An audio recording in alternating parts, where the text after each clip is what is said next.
L'objet du cours consiste à essayer de faire comprendre aux étudiants les enjeux, les problématiques, mais aussi de leur permettre d'acquérir des connaissances techniques sur les questions de l'édition numérique. Alors la méthode, elle consiste à proposer aux étudiants d'incarner un personnage réel et cette personne que chaque étudiant incarne est un acteur de l'édition numérique. Ce qu'on va faire, c'est qu'on va imaginer des histoires. On va imaginer, est-ce qu'ils sont mariés, est-ce qu'ils ont des enfants, est-ce que ça va bien, est-ce qu'ils sont bien en couple en ce moment ou pas, est-ce qu'ils ont besoin d'argent. Et donc ce que je propose aux étudiants, c'est de former un groupe, une alliance, un lobby, pour prendre des initiatives majeures dans leur domaine et faire avancer la cause, on va dire, de l'édition numérique innovante.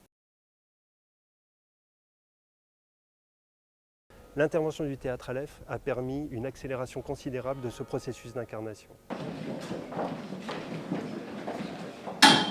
Ça, c'est pas partir de la pièce que vous savez quoi faire. Nous, à l'Aleph, on favorise beaucoup le travail du groupe. Peut-être parce qu'on favorise le travail de l'écoute, où l'individu sort plus fort, plus convaincant et plus généreux. A lui, je me calme, il faut l'applaudir. D'accord? Attendez, Je m'appelle Aloïsio Mercadante. Parce que moi, m'intéresse beaucoup le théâtre au niveau de pédagogie. La connaissance doit être séductrice. Poème d'amour, là, il Ah, n'est ça, pas... c'est mon... Oui, mais... Regardez. Ça. Non, mais... quand même... J'ai un ménage couille, mais... Oh, Virginie, vous êtes sauvage, Moi, je m'appelle Claudia Zimmer, en fait, je faisais des maisons, j'avais pas un rond. Maintenant, je vends des livres numériques et ça rapporte. Monsieur le ministre, bonsoir. Marie-Céline Nicaleff, directrice des livres pour le groupe FNAC. Bonsoir Monsieur le Ministre, je m'appelle Lorenzo Socavo et je suis consultant en prospective du livre et d'édition. Qu'est-ce que vous diriez d'un livre, alors mais ce serait pour un livre numérique, dont le prix, parce que c'est ça la proposition, dont le prix changerait minute par minute, jour après jour, en fonction de si vous passez par tel distributeur ou par tel autre distributeur, c'est ça la proposition? C'est pas minute par minute. Ah, c'est pas minute par minute. Ça pourrait l'être, mais je pense pas que ça soit très acceptable. Parce que les billets d'avion, c'est ça. Les billets d'avion, c'est ça, exactement. Est-ce que, par exemple, à Editis, ça vous fait pas peur ce genre de proposition? Alors si nous, on a soutenu le projet de loi et l'adoption de la loi sur le prix du livre numérique. On arrête là, on continuera la discussion un peu plus tard, me semble-t-il, pour une autre réunion, parce que là, jusqu'à présent, on n'a manifestement pas réussi à construire de consensus. Les garçons du cours, ils sont venus à voir le spectacle et après, il a dit, vous allez faire la pièce en un jour. Et moi, j'ai fait le compromis avec vous que la pièce à 9h du soir sera la première. Ils l'ont fait.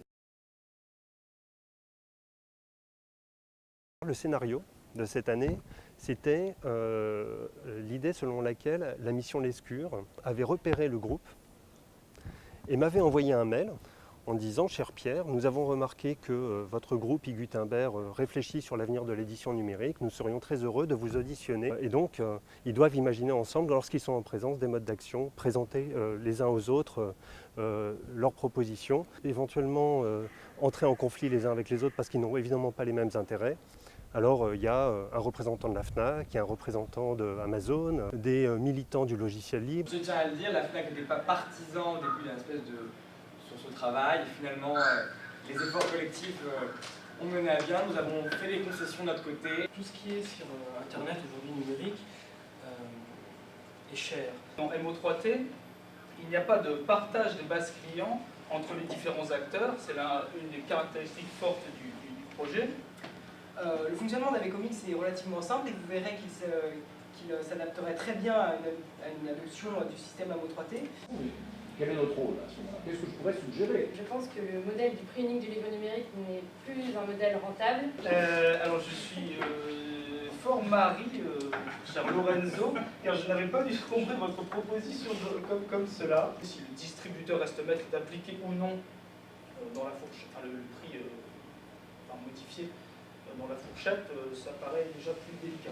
Avez-vous, par exemple, dans vos réflexions, imaginé de vendre des morceaux de livres? Et sauf votre respect, monsieur Lescure, la question de vendre des bouts de livres relève d'une vision archaïque. Donc on a effectivement besoin de savoir de votre côté en quoi les pouvoirs publics peuvent appuyer certaines des démarches qui visent à la fois à défendre le secteur tel qu'il est, sans risquer de laisser disparaître effectivement les traditions qui font aussi le fond de commerce, j'allais dire, de tout secteur. Donc évidemment, c'est important de scénariser, de prévoir des événements, de prévoir des choses qui vont déstabiliser les personnes pour pouvoir qu'elles puisent des ressources de créativité supplémentaires. Donc c'est ça que ça va changer. C'est que ça va être la mobilisation à l'intérieur même de la situation pédagogique de Technic Théâtre. On n'est pas en mode de pilotage automatique là. Et du coup, c'est une mise en danger de l'enseignant lui-même.